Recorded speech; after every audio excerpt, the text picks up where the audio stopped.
My cause today is to decode homoerotic and queer art with the foremost educator on this topic, Ignacio Donarte.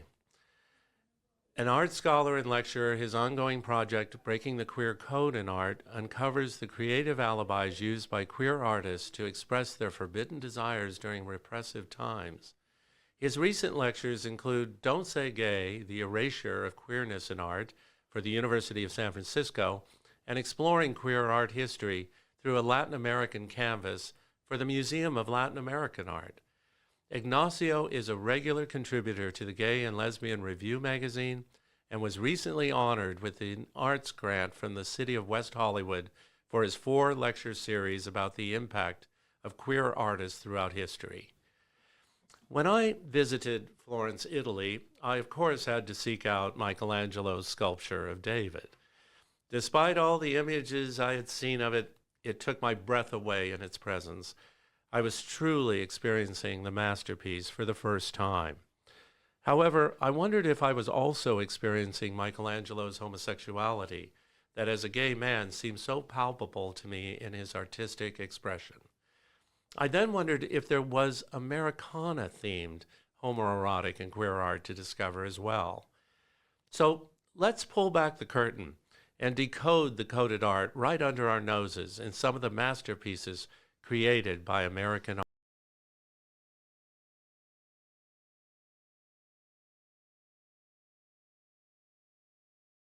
Well, thank you for joining me, Ignacio. This is going to be fascinating, all in all, believe me. I'm very excited to be here, so thank you for having me. I'm glad.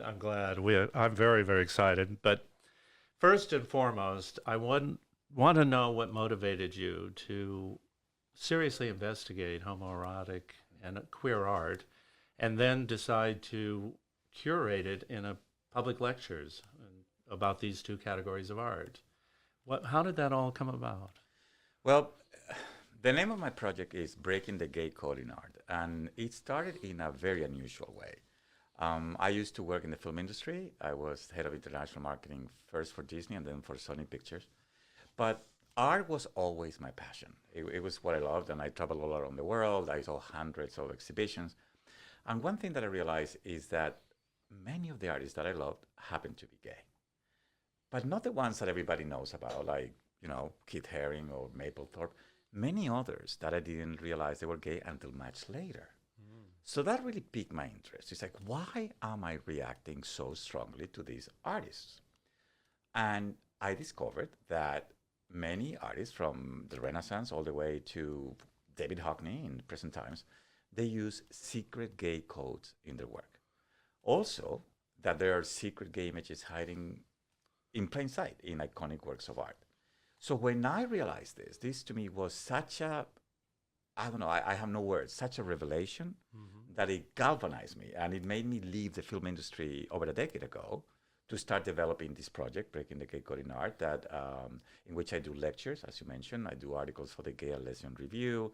I have my Instagram, Breaking the Gay Code in Art. I'm working on a documentary series on the project. So that's how I started. But the reason why I'm still doing it, why it became my life mission, is because I know that the LGBTQ community is in desperate need for positive role models, for positive images.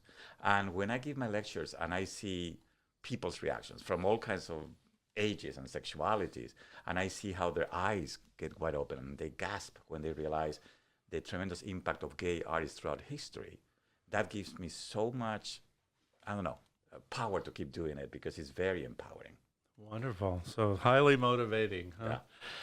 Yeah.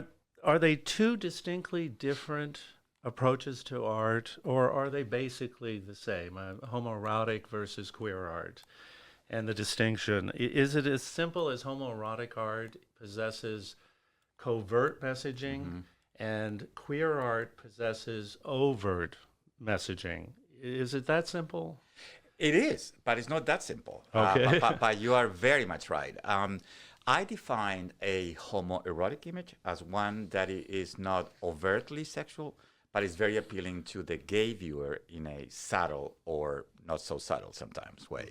And the history of queer art has evolved hand in hand with the evolution of the perception of same-sex relationships throughout history. So, for instance, in ancient Greece, the relationship between an older man and a younger man was completely accepted, and it was part of the young man's education. But it all changed with the advent of Christianity in the 4th century, and laws in which the male masculinity was punished with the death penalty. So what is really interesting to know is that these laws that were not repealed in many countries until present time, for instance, in the UK, male homosexuality was criminalized until 1967. So because of this prosecution, queer artists had to find creative ways, homoerotic ways, coded ways to express their same-sex desires. That's why art history is completely overflown with homoerotic images. Oh. Well, I'm here to discover these coded images.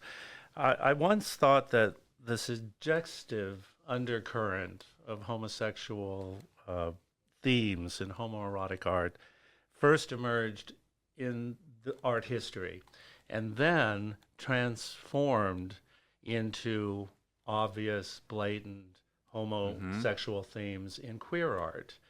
However, from experiencing some of your lectures, I've come to realize that these two art forms are still alive and living in parallel to this day.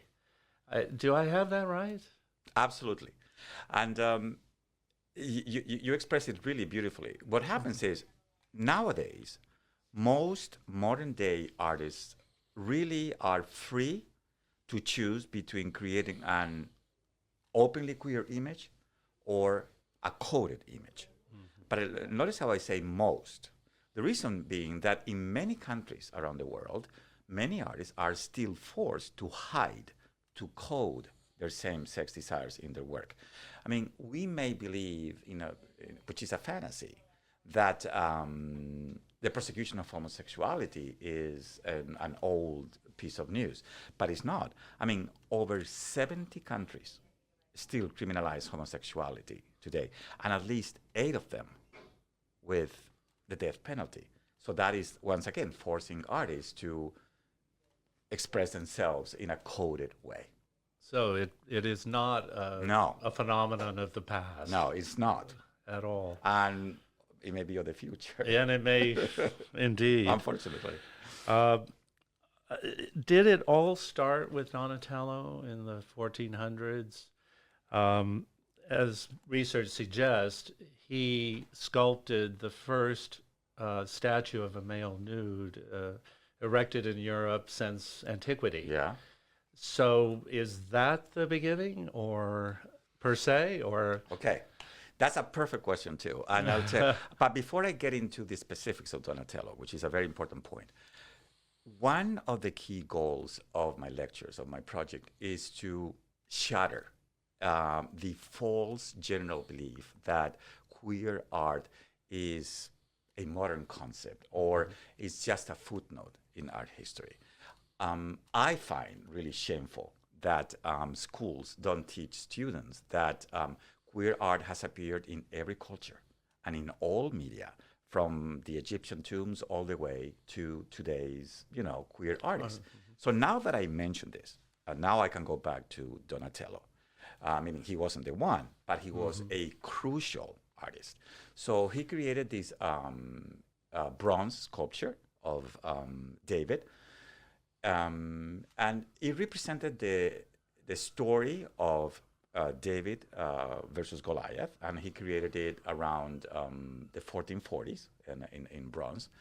And what's interesting about it is that behind this facade of religious or historical elements of David and Goliath, this statue has a very subversive and queer side, which turned it into, as you really properly said, probably the first gay icon in history. And I'm going to show you, I'm going to kind of walk you through some of these queer elements. So The first thing you notice when you look at the statue is that David is naked, with the exception of the helmet, the sandals, and the shin guards, he's naked. And then if you look at him from the back, with his smooth and sensual body with the long hair, it's nearly impossible to tell his gender, And but there's more. I mean, the artist Donatello chose not to have him in a heroic pose. He used a pose that is associated to the queer community, which is the contrapposto, in which all the weight is shifted into one foot. And David has his buttocks really thrust towards the viewer. So it's all very queer. But the most queer part of it, and which doesn't have any basis on the Bible or on anything, is that Donatello had, emerging from Goliath's helmet, 5 feathers that look like 5 fingers in a hand that are really climbing up David's inner thigh, like caressing it sensually. And I find that really shocking and striking in the 1440s. But to put it in a historical context, Donatello created this in Florence. And Florence at the time had such a widespread acceptance of homosexuality that gay sex was known in many countries as the Florentine vice. So that is the context where he created this piece. So, in a way, it was accommodating the mentality or the tolerance in Florence. Yes. But it didn't necessarily land that way all over. No, it's interesting because it's hard to tell if it was considered at the time a homoerotic piece or in any shape or form, because it was displayed in the courtyard of the Medici Palace openly. So you would think that if it's there, it was considered like something completely acceptable. And the fact that it was the first male nude since antiquity. Since antiquity. That is a big leap. It's huge. This sculpture, as you said, is revolutionary. Yes. It really is not the first, but really is a key watershed moment in queer art history. That makes sense. That makes sense. I am most intrigued by homoerotic and queer art that utilizes Americana themes, which, of course, are artifacts of the culture of the United States, and is used to convey same-sex eroticism that somehow, and I don't know how, sidestepped the puritanical condemnation, America's puritanical condemnation of homosexuality. And it is amazing to me some of these things happened right in the midst of this. I mean, we're the most puritanical nation on earth. And yet we have artists that are just masters. They're the greatest artists that America has ever produced, creating this kind of art. I love that. You're absolutely right. That's why I'm so passionate It's about incredible. This. Yeah. And of course, I never knew that or thought about that. But you've introduced me to 5 American artists whose art reveals their queer lives. And the first I want to talk about is Thomas Eakins. He's considered one of America's greatest artists for his realistic depiction of human figures, often in motion. And that was really revolutionary at the time. Do you think the homoerotic themes were incidental to his artistic pursuit of the human form, or that they were a key aspect of what he wanted to convey in his art? Well, you're asking $1 million question, that's such a great question, but it's a question that is controversial to this day, which is astonishing to me. So Eakins, as you said, is one of probably America's most important artists of the 19th and 20th century. So his paintings today, they sell for millions of dollars, but he was a very controversial artist during his time. And what I find insulting is that to this day, art historians refuse to acknowledge his homosexuality as if it was something shameful or irrelevant, when I believe it's just the opposite. It's crucial to understand his work. And Eakins took many photos of male nudes of himself, of his very handsome studio partner, whom, according to all accounts, was the most important relationship in his life, even after Eakins got married. So that in itself is an important sign. So if you want, when I researched it and I went through his letters, there's one letter that I always gives me a giggle. He wrote to his parents and he said, "A woman's body is the most beautiful thing in the world, except for a naked man."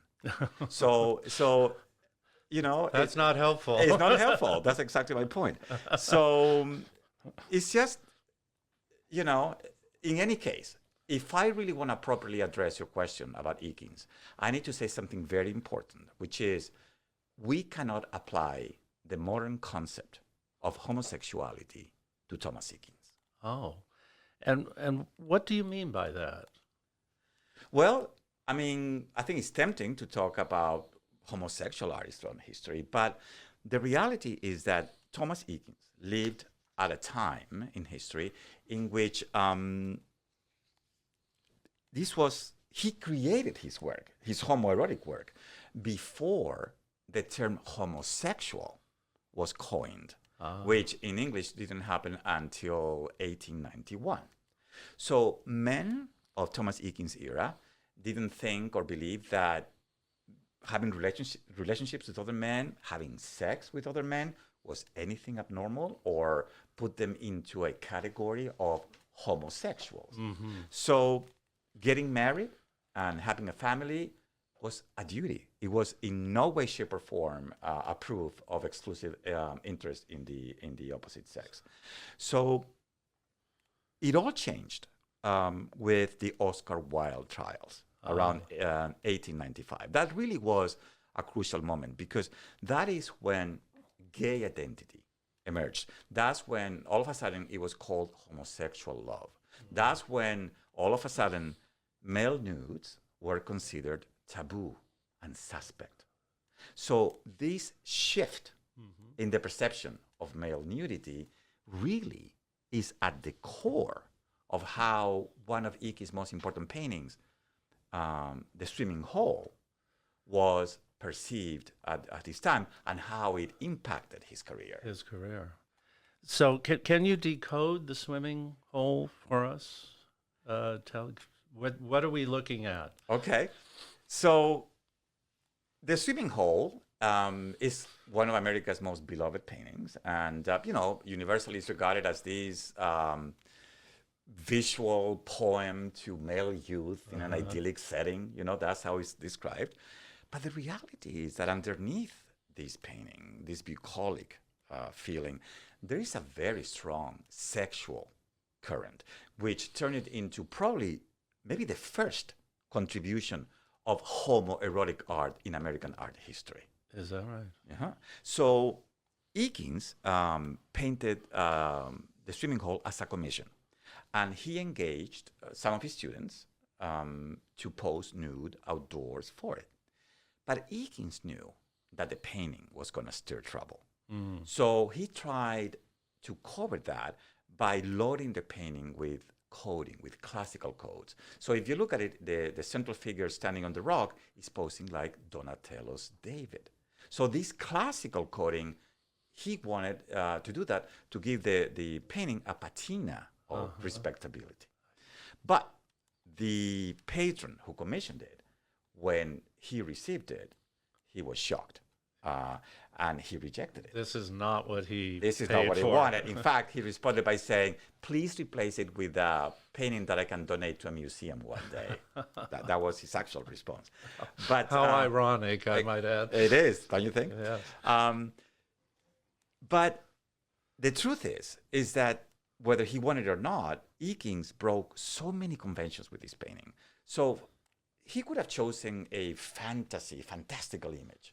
But no, he chose a realistic image and of male nudes with no narrative justification for it.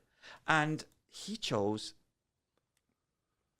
recognizable young students from the school and a recognizable local setting outside of Philadelphia. So it couldn't be more daring. And so these were all no-nos at the time, you know? And this is one of the scandals that ended up with Eakins being expelled from the Pennsylvania Academy as a teacher. Wow. But just to summarize everything I just said, I believe that Eakins created work with homoerotic feelings. I believe that he had relationships with men, but I feel that we shouldn't apply the modern label of homosexual to him, as I said, and maybe a better way to describe him is with the new term of queer. Interesting.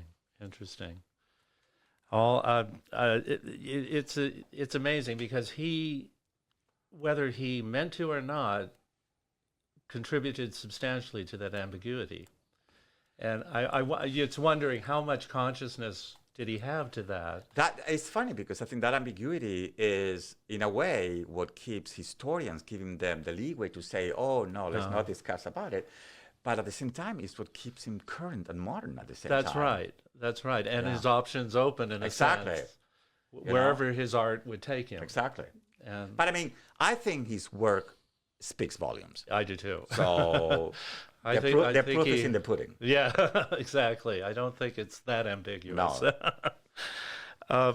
Well, on to the next, Cecilia Beau. Okay. She was the greatest female painter of her time, and she was a rival of John Singer Sargent in fashionable portraiture, right? And in fact, Eleanor Roosevelt, ironically perhaps, Eleanor Roosevelt honored her by saying that she was an American woman that contributed or made the greatest contribution to culture in the world, which has quite a distinction from Eleanor for her work. So was she